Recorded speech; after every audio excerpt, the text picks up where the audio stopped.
ದಿನಾಂಕ 16/10/2025 ಮಧ್ಯಾಹ್ನ 3:30 ಬಳ್ಳಾರಿ ಜಿಲ್ಲೆ ಶಿರಗುಪ್ಪ ತಾಲೂಕು ಬಾಗೇವಾಡಿ ಗ್ರಾಮದ ಸಾರ್ವಜನಿಕ ಗ್ರಂಥಾಲಯಕ್ಕೆ ಕೇಂದ್ರ ಹಣಕಾಸು ಸಚಿವರಾದ ನಿರ್ಮಲಾ ಸೀತಾರಾಮನ್ ಅವರು ಬಾಗೇವಾಡಿ ಗ್ರಾಮದ ಡಿಜಿಟಲ್ ಗ್ರಂಥಾಲಯಕ್ಕೆ ಭೇಟಿ ನೀಡಿ ಅಲ್ಲಿ ಇರುವಂತಹ ಮಕ್ಕಳಿಗೆ ಓದಿಸಿ ಅವರ ಮುಂದಿನ ಗುರಿಗಳ ಬಗ್ಗೆ ಕೇಳಿ ಡಿಜಿಟಲ್ ಲೈಬ್ರರಿಯನ್ನ ನೋಡಿ ಅಲ್ಲಿರುವಂತಹ ಅಧಿಕಾರಿಗಳಿಗೆ ಗ್ರಾಮ ಪಂಚಾಯಿತಿ ಅಧ್ಯಕ್ಷರಿಗೆ ಹೇಳಿದರು. ಮಕ್ಕಳಿಗೆ ಇನ್ನು ಓದಲು ಹೆಚ್ಚಿನ ಬುಕ್ಸ್ ಸೌಲಭ್ಯ ಮಾಡಿಕೊಡಬೇಕೆಂದು ತಿಳಿಸಿದರು.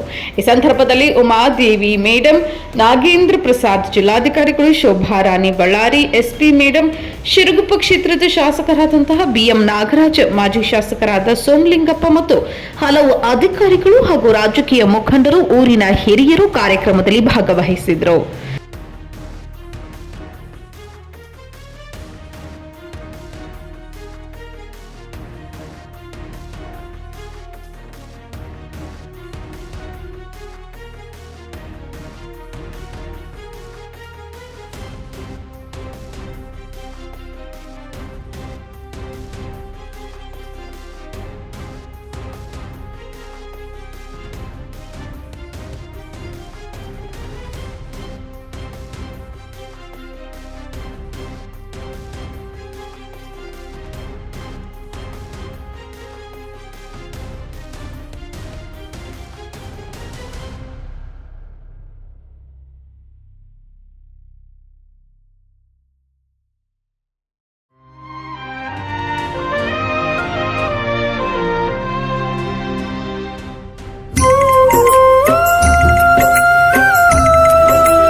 ಜನಸೇನಾ ಕರ್ನಾಟಕ ಟಿವಿ ರಿಪೋರ್ಟರ್ ಆಲಂ ಭಾಷಾ ಶಿರಗುಪ್ಪ, ನಿರಂತರ ನಿಮ್ಮೊಂದಿಗೆ.